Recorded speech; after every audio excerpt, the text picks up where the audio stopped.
Good morning, Dr. Ramos. Good morning, fellow classmate.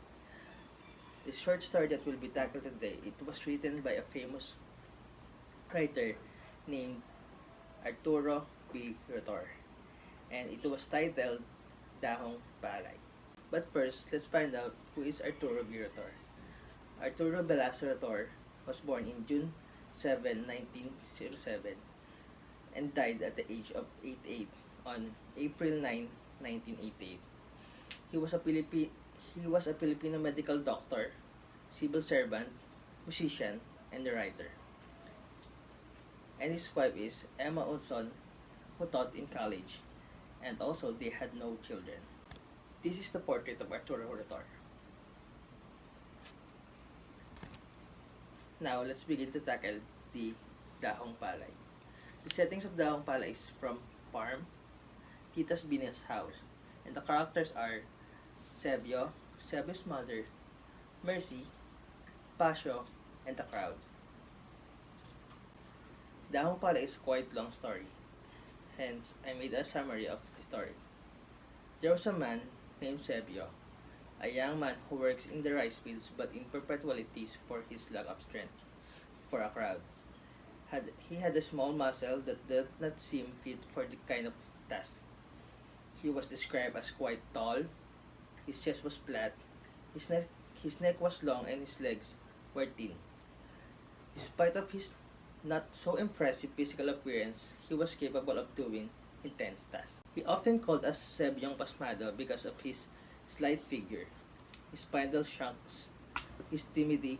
Because of his appearance, people aren't convinced that he was able to lift two scrawny cans full of water with either hands and raise them shoulder high.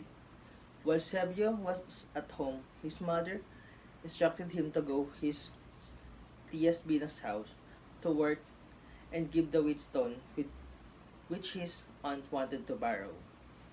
Her Tia's Binas was described in the story as an old woman with failing eyes, unable to see well even during a daytime.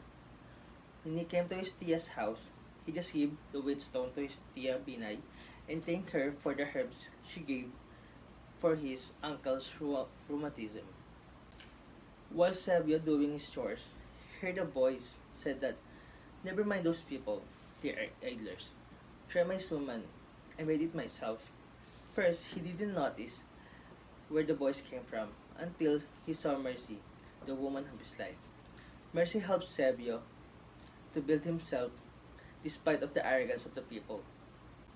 For in an instant, Sabio was overwhelmed when he found out that the shift of the workers are being changed, that he will be able to spend time with Mercy, but eventually he realized that he was accompanied with Pasio, who is bullied and arrogant. On the other day, Pasio and Sebio had a competition and began to win Mercy's heart with the battle of the skill and strength. Despite of the perseverance of Sebio to beat Pasio, he still lost in the battle that caused him a grief.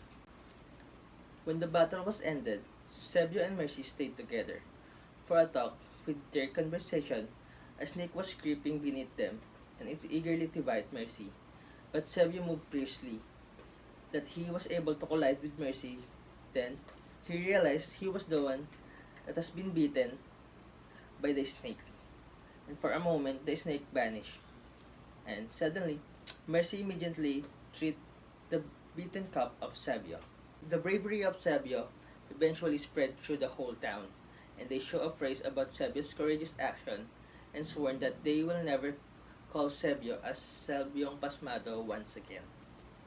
And lastly, for the evaluation, what is the moral lesson of the story? Write at least 2 to 3 sentences. Thank you for listening. Have a great day.